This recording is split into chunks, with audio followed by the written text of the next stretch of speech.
საერთაშორისო სავალუტო ფონდის მისია საქართველოში ყოფება უკვე 2 კვირის განმავლობაში და ამ მისიის ფარგლებში ხდება ეგრეთ წოდებული მეოთხე მუხლის კონსულტაციების ჩატარება, რომელიც მოიცავს ძირითადად საქართველოს ეკონომიკური მდგომარეობის მიმოხილვის მიმდინარე და საომავლო პროგნოზების შეფასებას. პირველ რიგში ძალიან დიდი მადლობა მინდა გადავუხადო საერთაშორისო სავალუტო ფონდის მისიას და თითოეულ წევრს ძალიან ნაყოფიერი მუშაობისათვის საქართველოში. ეს არის ნამდვილად დიდი შრომატევადი პროცესი, სამუშაო პროცესი და ამ ჩართულობისთვის დიდი მადლობა საერთაშორისო სავალუტო ფონდს, ასევე რა თქმა უნდა იმ გუნდს საქართველოს მთავრობის, რომელმაც უშუალოდ იმუშავეს ფონდთან ერთად, ეროვნულ ბანკს, ფინანსის სამინისტროს, ეკონომიკის სამინისტროს, სხვადასხვა უწყებებს და შემიძლია ვთქვა, რომ ეს ნამდვილად ძალიან წარმატებული მისია იყო საქართველოში საერთაშორისო სავალუტო ფონდის. რაც შეეხება შეფასებებს, მნიშვნელოვანია ის, რომ პრაქტიკულად ჩვენ შევჯერდით ყველა ძირითად ფისკალურ მაკროეკონომიკურ პარამეტრზე საერთაშორისო სავალუტო ფონდთან და პრინციპში შეიძლება ითქვას, რომ საერთაშორისო სავალუტო ფონდის შეფასებაც არის თანხვედრაში იმ პროგნოზებთან, რაც ფინანსის სამინისტროს და საქართველოს მთავრობას ჰქონდა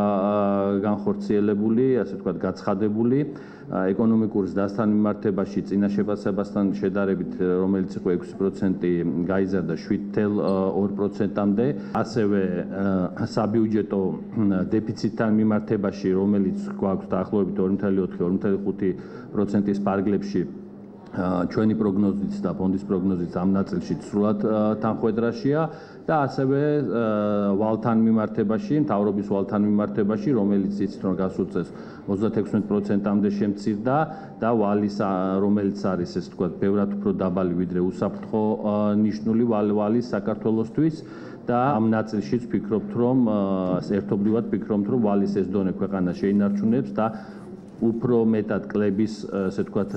ტენდენცია იქნება, თუმცა დაახლოებით 34-36%-ის ფარგლებში, პრინციპში რაც არის ჩვენი გაცხადებული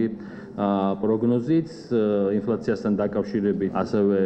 იყო საუბარი, პრინციპში ამ ნაწილშიც ეროვნული ბანკის მიერ გაცხადებული, ასე ვთქვათ, პოლიტიკა და პროგნოზები ასევე თანხვედრაში არის საერთაშორისო სავალუტო ფონდის პროგნოზებთან და შეფასებებთან. მნიშვნელოვანია ასევე ის, რომ ჩვენ თანხვდებით იმაზე, რომ ის ბუფერები და ის, ესე ვთქვათ, ფისკალური პოზიცია, რომელიც დღეს საქართველოს აქვს,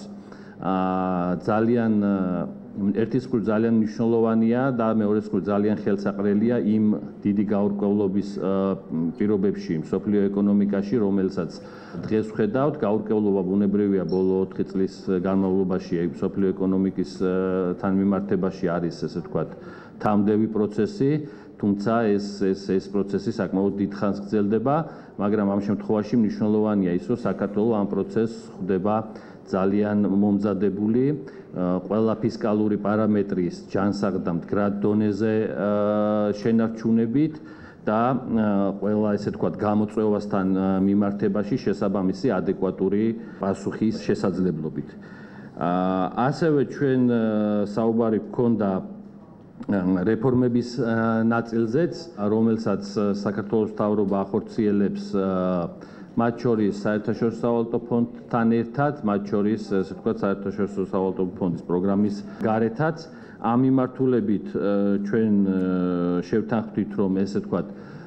ის პროგრესი, რაც არის რეფორმებთან მიმართებაში, გაგრძელდება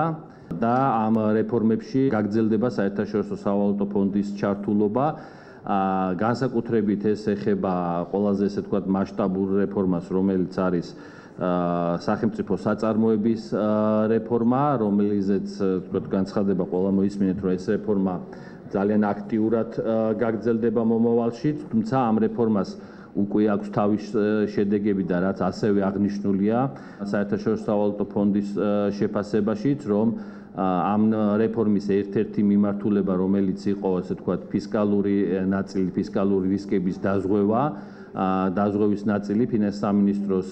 ქონდა და მიცემული აქვს, ასე ვთქვათ, საკმაოდ ძლიერი ჩარჩო ფინანსური ზედამხედველობის, რაც ერთ-ერთი, ესე ვთქვათ, წინგადადგმული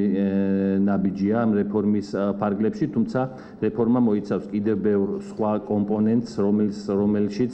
ჩვენ აქტიურად ვაგრძელებთ რომელზეც მუშაობას და ამ პროცესში ჩვენ გაუზიარეთ მოსაზრებები ასევე საერთაშორისო სავალუტო ფონდს, რომელმაც, ასე ვთქვათ, მისიამ დაადასტურა მზადყოფნა და ჩართულობა, რომ მათი მონაწილეობით გაგრძელდება ეს მნიშვნელოვანი რეფორმა. ჩვენ ამაზე, ასე ვთქვათ, სიტყვიერი, ასე ვთქვათ, შეთანხმება გვაქვს, თუმცა ფორმალური კომუნიკაციაც, რა თქმა უნდა, იქნება ამ ნაწილში. ეს რეფორმა მოიცავს კიდევ რამოდენიმე, ასე ვთქვათ, სვეტს, რომელიც არც ერთ პერიოდში, ასე ვთქვათ, არ გაჩერებულა. თავის მომზადების ეტაპი აქვს. ეს არ არის რეფორმა, რომელიც ერთ წელიწადში დაიწყება და, ასე ვთქვათ, დასრულდება. ეს არის საკმაოდ ხანგრძლივი რეფორმა, ბევრი საფეხურისგან შემდგარი რეფორმა. და მნიშვნელოვანია ის, რომ საერთო შეფასებით ამ რეფორმაში გვაქვს, ასე ვთქვათ, გადადგმული მნიშვნელოვანი ნაბიჯები, კიდევ ძალიან ბევრი, ასე ვთქვათ, ნაბიჯია გადასადგამი სამომავლოდ, თუმცა ამ რეფორმას ჩვენ ვახორციელებთ საერთაშორისო სავალუტო ფონდთან ერთად.